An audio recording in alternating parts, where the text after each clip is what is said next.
আসসালামু আলাইকুম রহমতুল্লাহ। আশা করছি সকলেই ভালো আছেন। আজকে আপনারা যে ভিডিওটি দেখছেন সেখানে আমি দেখানোর চেষ্টা করব যে বাংলাদেশের অধিকাংশ গ্রাম, ইউনিয়ন, থানা, এমনকি জেলাগুলো ভাগ হয়েছে বা আলাদা হয়ে গেছে বিভিন্ন নদীর মাধ্যমে।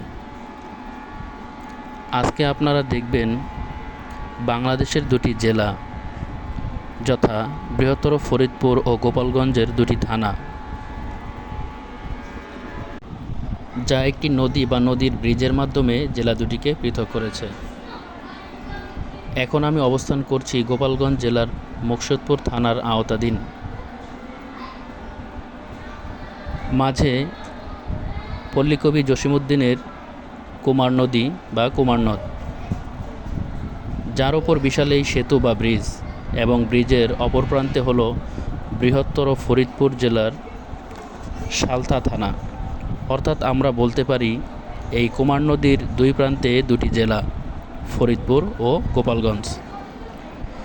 ব্রিজের এক প্রান্তে রয়েছে গোপালগঞ্জ জেলার মুকসুদপুর থানা এবং অপর প্রান্তে রয়েছে বৃহত্তর ফরিদপুর জেলার সালথা থানা। অর্থাৎ আপনাদের শুরুতেই যে কথাটি আমি বলেছিলাম যে বাংলাদেশের বিভিন্ন জায়গাগুলো ভাগ হয়েছে নদীর মাধ্যমে বা ব্রিজের মাধ্যমে, সেটি আপনারা দেখলেন।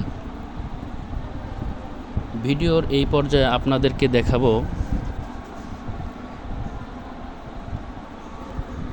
একটি পুরাতন ব্রিজ, যা ফরিদপুর জেলার দুটি থানাকে আলাদা করেছে। এর এক পাশে ফরিদপুর জেলার বোয়ালমারী থানা এবং এক প্রান্তে ফরিদপুর জেলার সালথা থানা।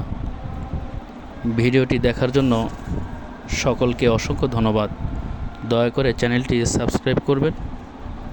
আজ আর নয়, সকলে ভালো থাকুন, সুস্থ থাকুন, সেই কামনায় বিদায় নিচ্ছি।